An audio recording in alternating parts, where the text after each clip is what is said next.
Hello everybody, welcome to back our YouTube channel Rohit Sir's Maths Lecture. Today I am Rohit. I will start exercise 2.4 with question number 5. इस video में हम exercise 2.4 को शुरू कर रहे हैं। 2.4 का जो फिफ्थ पार्ट है उसको हम इस वीडियो में कराएंगे और इस वीडियो में 4 पार्ट हैं। 4 पार्ट में जो आपको 2 पार्ट सॉल्व करा रहे हैं, फर्स्ट पार्ट और फोर्थ पार्ट। बाकी इसके रिमेनिंग 2 पार्ट हैं वो आप खुद से कर सकते हैं। अगर आपको उसमें कोई प्रॉब्लम होती तो आप मुझे कमेंट करके बता सकते हैं। तो जो बचे हुए 2 पार्ट हैं उन पे हम एक सेपरेट वीडियो बना देंगे, ठीक है। तो अभी जो हम बात करेंगे फिफ्थ के फर्स्ट पार्ट और फिफ्थ के फोर्थ पार्ट की बात करेंगे, ठीक है। तो इस फिफ्थ पार्ट में हमसे बोला गया फैक्टराइज करना है। क्या करना है? इसको फैक्टराइज करना है, ठीक है। तो यहाँ पे मुझे पॉलिनोमियल दे रखा है, पहले मैं फर्स्ट को कर रहा हूँ।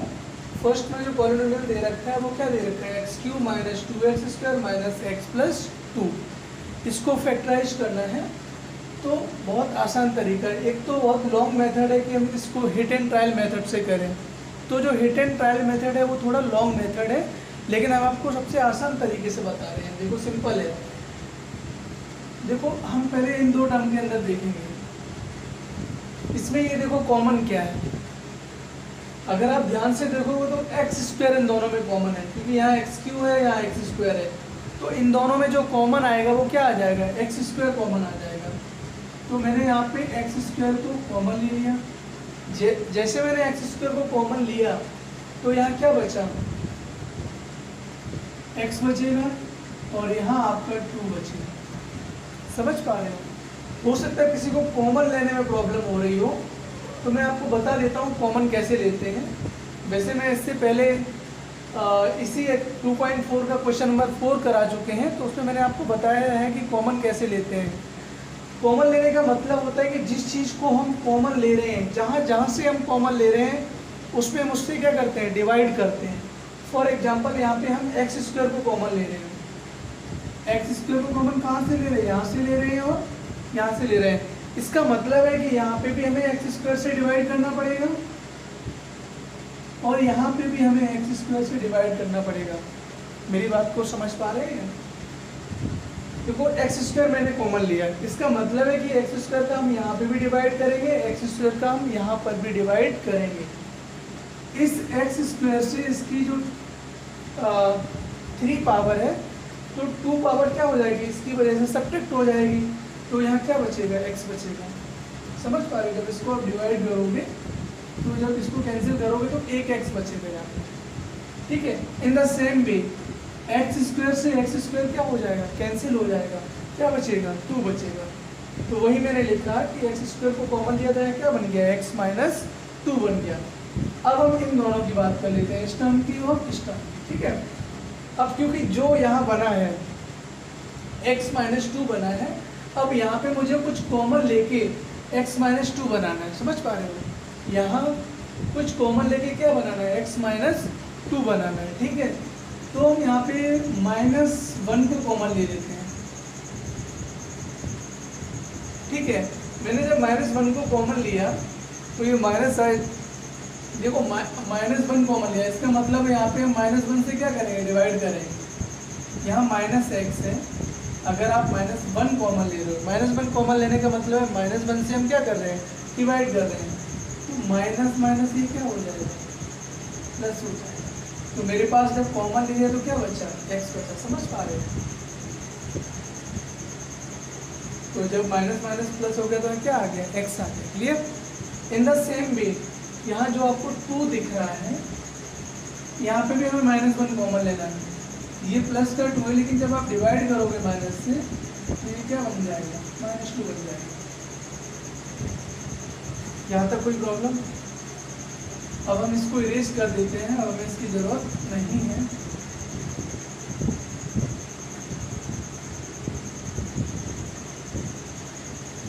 अब आप ध्यान से देखो तो इन दोनों में कॉमन क्या है? इसमें और इसमें कॉमन क्या है? आपको दिखेगा कि x माइनस 2 यहाँ पर भी है और x माइनस 2 यहाँ पर भी है। तो इन दोनों में कॉमन क्या है? x minus 2 minus 2। तो हम क्या करेंगे? इन दोनों से x माइनस 2 को कॉमन ले लेंगे।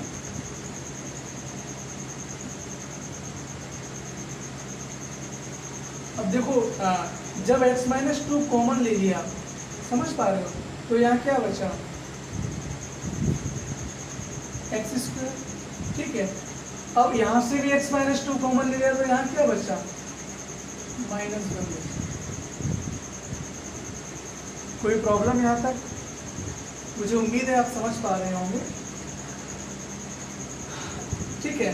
अब अगर इस 1 को हम 1 स्क्वायर लिख दें तो कोई प्रॉब्लम, क्योंकि 1 का स्क्वायर करेंगे तो क्या आ जाएगा, 1 आ जाएगा, ठीक है। लेकिन यहाँ से होगा क्या, अब ये फॉर्मूला बन गया क्या, ए स्क्वायर माइनस बी स्क्वायर, और ए स्क्वायर माइनस बी स्क्वायर क्या होता है, ए प्लस बी इंटू ए माइनस बी, क्या बन गया, ए प्लस बी इंटू ए माइनस बी बन गया, ठीक है।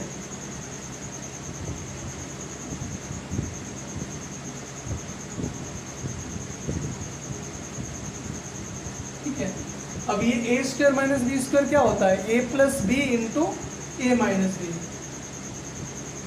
ए प्लस बी, ए का मतलब है यहाँ एक्स से, समझ पा रहे हो, और जो बी का मतलब है यहाँ 1 से, तो ए प्लस बी मतलब एक्स प्लस 1, समझ पा रहे हो। ए माइनस बी इसका मतलब है एक्स माइनस 1, ठीक है। इस तरह से मैंने बहुत आसान तरीके से आपको फैक्टराइज करना यहाँ पे बताया है कॉमन लेकर। नहीं तो जो एक दूसरा मेथड भी है इसको हम बोलते हैं हिट एंड ट्रायल मेथड, वो काफ़ी लॉन्ग मेथड है, ये सबसे आसान मेथड है जो मैंने अभी आपको बताया हुआ है। मुझे उम्मीद है आपको समझ आ गया होगा। अब हम क्वेश्चन 5th का 4th पार्ट करेंगे। इसमें भी हमको क्या करना है, फैक्टराइज करना है। अगर आपने नोट नहीं किया है तो आप वीडियो को पॉज करके नोट कर लीजिए। अब हम 4th पार्ट कराएंगे।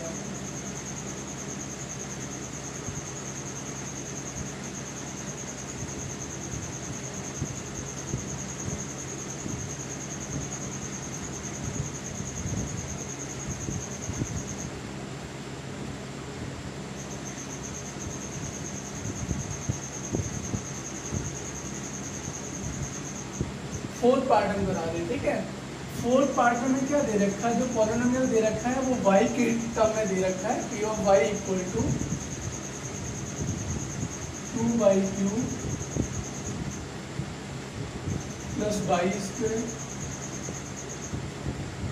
माइनस 2y माइनस 1, ये हमें दे रखा है। इसको हमें फैक्टराइज करना है, ठीक है। तो देखिए अब ये देखो, ये दो टर्म दे रखे, इसमें कॉमन क्या है,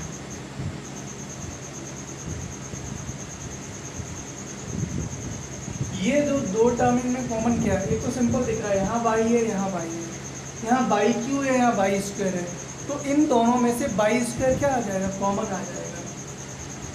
यहाँ से y स्क्वायर क्या आ गया, कॉमन आ गया। जब y स्क्वायर कॉमन आ गया, कॉमन आने का मतलब है कि y स्क्वायर से हम क्या यहाँ क्या करेंगे, डिवाइड करेंगे। जब आप यहाँ y स्क्वायर से डिवाइड करोगे तो यहाँ y³ है, तो इसकी जो 2 पावर है वो क्या कम हो जाएगी और 2 तो रहेगा, तो यहाँ क्या बचेगा 2। कोई प्रॉब्लम यहाँ तक? यहाँ y स्क्वायर पूरा पूरा कॉमन आ गया। जब ये पूरा कॉमन आ गया, इसको y स्क्वायर से डिवाइड करोगे तो 1 टाइम जाएगा, तो यहाँ क्या बचेगा 1 बचेगा। कोई प्रॉब्लम यहाँ तक? अब हमें यहाँ कुछ ऐसा कॉमन लेना है कि जो यहाँ बना वही यहाँ बनना चाहिए। मेरे जो करने का मेथड है वो क्या है कि ये बन गया 2y + 1। अब यहाँ पे मुझे कुछ ऐसा कॉमन लेना है कि यहाँ पे 2y + 1 बचा है, तो यहाँ पे भी 2y + 1 ही बनना चाहिए, ठीक है। तो हम सिंपल है, यहाँ से हम -1 को क्या ले लेंगे, कॉमन ले लेंगे। जैसे ही आप -1 कॉमन लोगे तो -1 तो बाहर आ गया, तो यहाँ क्या बचा 2y + 1। कोई प्रॉब्लम यहाँ पर? ठीक है। अब ये बहुत सिंपल हो गया है। अब इन दोनों में क्या कॉमन है, 2y + 1 2y + 1। देखो 2y + 1 देखो यहाँ पे भी है और 2y + 1 यहाँ पे भी है, तो जो 2y + 1 है दोनों में क्या कॉमन है, तो इस कॉमन को हम कॉमन ले लेंगे 2y प्लस 1। जब आप 2y प्लस 1 यहाँ से कॉमन ले लोगे तो यहाँ क्या बचेगा, y स्क्वायर बचेगा। समझ पा रहे हो? जब यहाँ से 2y प्लस 1 कॉमन आ गया है तो यहाँ क्या बचा, 1 बचा, और वो भी माइनस का 1। अगर इस 1 को हम 1 स्क्वायर लेते तो कोई प्रॉब्लम नहीं, क्योंकि 1 का स्क्वायर करोगे तो हमें क्या मिलेगा, 1 मिलेगा। अब ध्यान से देखो तो ये फॉर्मूला बन गया क्या, ए स्क्वायर माइनस बी स्क्वायर, और ये फॉर्मूला क्या होता है, ए प्लस बी इंटू ए माइनस बी। कोई प्रॉब्लम यहाँ तक? मुझे उम्मीद है आपको सारी चीज़ें समझ आ रही होंगी। तो ये फॉर्मूला बन गया, ठीक है। अब हम क्या करेंगे, इसको फाइनल सॉल्व करेंगे। P of Y equal to 2y plus 1, ठीक है। अब ये A square minus B square, जब इसको हम ए प्लस बी लिखेंगे, ए प्लस बी का मतलब क्या है, y प्लस 1, तो ये बन जाएगा ए प्लस बी इंटू ए माइनस बी। तो यही आपका क्या हो गया, फाइनल आंसर हो गया। मैंने इसको फैक्टराइज करके दिखा दिया है।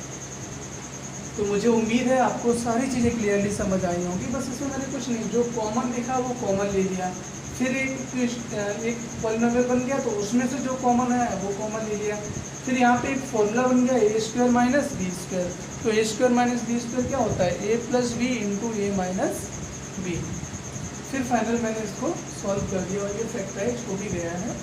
मुझे उम्मीद है आपको ये दोनों ही पार्ट समझ आए होंगे, और क्योंकि वो जो इसको हम हिट एंड ट्रायल मेथड से करते हुए काफ़ी क्वेश्चन लॉन्ग हो जाता है, लेकिन ये ज़्यादा बेटर है जो मैंने आपको कराया है। तो आपको समझ आया होगा। अगर मेरी वीडियो आपको पसंद आई है तो मेरी वीडियो को लाइक करें, शेयर करें अपने फ्रेंड्स के साथ, और मेरे YouTube channel Rohit sir's maths lecture को सब्सक्राइब करना ना भूलें। और मैं इससे पहले एक्सरसाइज 2.1 को भी सॉल्व करा चुका हूँ, 2.2, 2.3, 2.4 भी कंप्लीट हो गई है। क्वेश्चन 5 के साथ 2.4 भी कंप्लीट हो चुकी है, और ये वीडियो मैं यूट्यूब पे अपलोड कर चुका हूँ। अगर आपने पहले वाली वीडियो भी नहीं देखी तो उनको भी देखिए, ताकि आपके जो भी डाउट हैं वो क्लियर हो सकें और आप चीज़ों को बेहतर तरह से सीख पाएँ। और मुझे उम्मीद है आपको मेरी ये वीडियो पसंद आई होगी, तो मेरी वीडियो को लाइक करें, शेयर करें, और मेरे channel Rohit sir's maths lecture को सब्सक्राइब करना ना भूलें। Thank you for watching this video.